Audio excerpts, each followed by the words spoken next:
खुलुमबाय स्टुडियो आं रबिन बसुमतारी बे समाव हादरनि लाख लाख आबादारिफोरनि थाखाय मोनसे मोजां खौरां जुलाइ दाननि गेजेरावनो पीएम किसाननि 20थि इनस्टलमेन्टनि राङा हाबसिगोन हादरनि खौटि खौटि सुबुंफोरनि एकाउन्टआव पीएम किसाननि राङा हाबगोन नंगौ पीएम किसाननि मुलाम्फागिरिफोरनि थाखाय मोनसे गेदेर खौरां पीएम किसाननि रां हाबनायनि थाखाय रायजोनि लाख लाख सुबुंफोरानो नेनानै दंमोन नाथाय बे बारनिफ्राय नोंथांमोना पीएम किसाननि रांखौ नेनांनाय नंलिया नंगौ पीएम किसाननि 20थि इनस्टलमेन्टनि रांखौ जुलाइ दाननि गेजेरावनो मुलाम्फागिरिफोरनि एकाउन्टआव जमा खालामनाय जागोन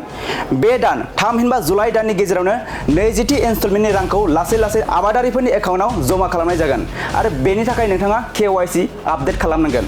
आरो जुदि नोंथाङा केवाईसी आपडेट खालामाखैब्ला नोंथांनाव पीएम किसाननि राङा हाबनाय नङा बेनिखायनो नोंथाङा थाबैनो केवाईसी आपडेट खालामनो हागोन नोंथाङा pmkisan.gov.in बे वेबसाइटआव थांनानै नोंथांनि मुङा फारिलाइयाव दंना गैया बेखौ नायनो हागोन बेनि थाखाय गिबियावनो नोंथाङा वेबसाइटआव थांनानै नोंथांनि जिल्ला ब्लक आरो गामिखौ होनांगोन आरो रिपर्टनि अपसनाव क्लिक खालामनांगोन अब्लानो नोंथांनि मुङा फारिलाइयाव दंना गैया बेखौ नुनो मोनगोन आरो जुदि नोंथाङा फारिलाइयाव नोंथांनि मुङा मोना अब्ला नोंथाङा गोख्रैनि हेल्पलाइन नम्बराव कल खालामना अजद हरनो हागोन नोंथाङा 155261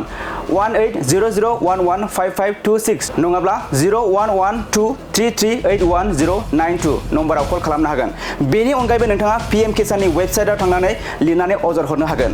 नंगौ पीएम किसाननि मुलाम्फागिरिफोरनि थाखाय मोनसे गेदेर खौरां पीएम किसाननि रां हाबनायनि थाखाय रायजोनि लाख लाख सुबुंफोरानो नेनानै दंमोन नाथाय बे बारनिफ्राय नोंथांमोना पीएम किसाननि रांखौ नेनांनाय नंलिया नंगौ पीएम किसाननि 20थि इनस्टलमेन्टनि रांखौ जुलाइ दाननि गेजेरावनो मुलाम्फागिरिफोरनि एकाउन्टआव जमा खालामनाय जागोन बे दान थामहिनबा जुलाइ दाननि गेजेरावनो 20थि इनस्टलमेन्टनि रांखौ लासै लासै आबादारिफोरनि एकाउन्टआव जमा खालामनाय जागोन आरो बेनि थाखाय नोंथाङा केवाईसी आपडेट खालामनांगोन आरो जुदि नोंथाङा केवाईसी आपडेट खालामाखैब्ला नोंथांनाव पीएम किसाननि राङा हाबनाय नङा बेनिखायनो नोंथाङा थाबैनो केवाईसी आपडेट खालामनो हागोन नोंथाङा pmkisan.gov.in बे वेबसाइटआव थांनानै नोंथांनि मुङा फारिलाइयाव दंना गैया बेखौ नायनो हागोन बेनि थाखाय गिबियावनो नोंथाङा वेबसाइटआव थांनानै नोंथांनि जिल्ला ब्लक आरो गामिखौ होनांगोन आरो रिपर्टनि अपसनाव क्लिक खालामनांगोन अब्लानो नोंथांनि मुङा फारिलाइयाव दंना गैया बेखौ नुनो मोनगोन आरो जुदि नोंथाङा फारिलाइयाव नोंथांनि मुङा मोना अब्ला नोंथाङा गोख्रैनि हेल्पलाइन नम्बराव कल खालामना अजद हरनो हागोन नोंथाङा 155261 1800115526 नङाब्ला 011233811092 नम्बराव कल खालामनो हागोन बेनि अनगायैबो नोंथाङा पीएम किसाननि वेबसाइटआव थांनानै लिरनानै अजद हरनो हागोन